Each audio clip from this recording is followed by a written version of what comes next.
Assalamu alaikum family, brother Rizza Islam here. This will be my first Instagram TV video. Okay, I'm going to slow things down briefly. I'm going to do maybe a 2-minute video.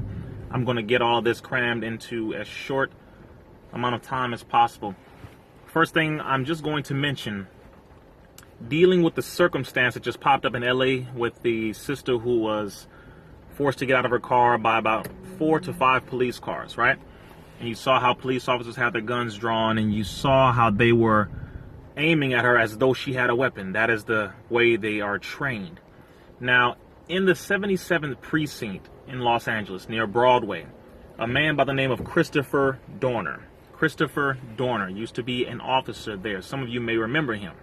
Christopher Dorner, also known as the modern Django. The brother is no longer alive, according to some people. However, just as a side note, they found his ID in that cabin in San Bernardino where the police pretty much firebombed and blew up the damn house.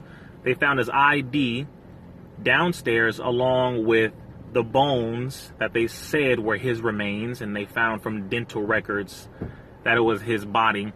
He was one of the highest trained officers in the world. He actually had the qualification to protect the president if he so chose to do. His manifesto was 14 pages long. I read the entire thing. He was highly decorated. He was one of the most trained sharpshooters in this country. He was one of the most highly decorated, trained, lethal men, black men on the force in any county, in any city in America. And because of what the LAPD was doing, they were following their criminal line called the blue line, where you do not snitch on a fellow officer when we are doing negative, wrong, or evil or wicked things. And he started to check them and pretty much say, no, what you're doing is wrong and I have to report you. So he started to report officers, specifically his partner. And pretty much the LAPD, they all turned against him. They tried to say he was a liar. They froze his bank accounts. They turned his family against him. You name it. They did all kinds of horrific things when he was simply doing the right thing as a officer, as a man. He was reporting the evil and the injustices going on within the Los Angeles Police Department. So they turned on him, and he, in response, pretty much went on a rampage. Started murdering certain cops. He started murdering certain people.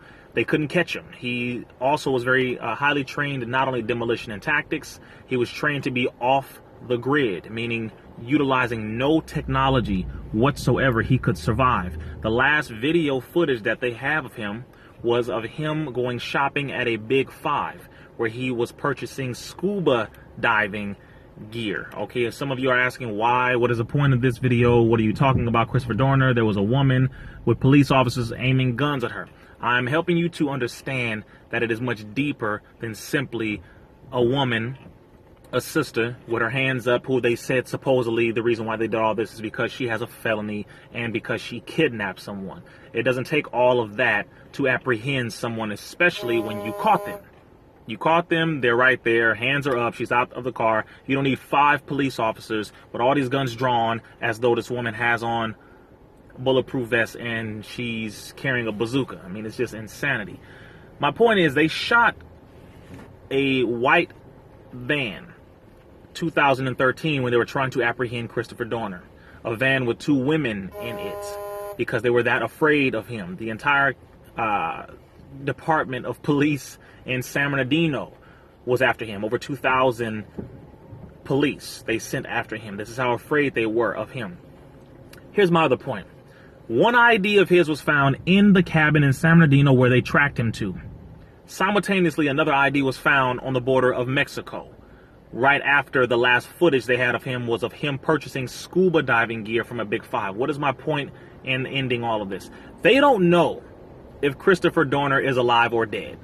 Okay, that's the point. I only connected that because this situation with this sister just happened in LA, and it reminded me of the fact that they still don't know whether or not he is alive or dead, and they are extremely afraid of him.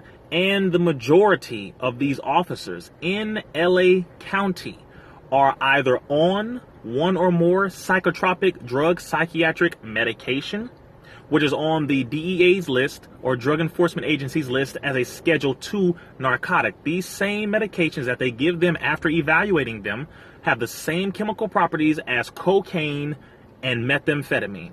So you literally have not only white supremacist or white supremacist mentality holding officers who are out there, you also have individuals who are there, officers who are on these medications, which cause higher likelihood of homicidal thoughts, suicidal tendencies, aggression, all of these things. So not only are some of them already insane, but these medications encourage more insanity, causing them to be more likely to shoot and kill people without having any inhibitions, any remorse, any feeling, because they are literally insane.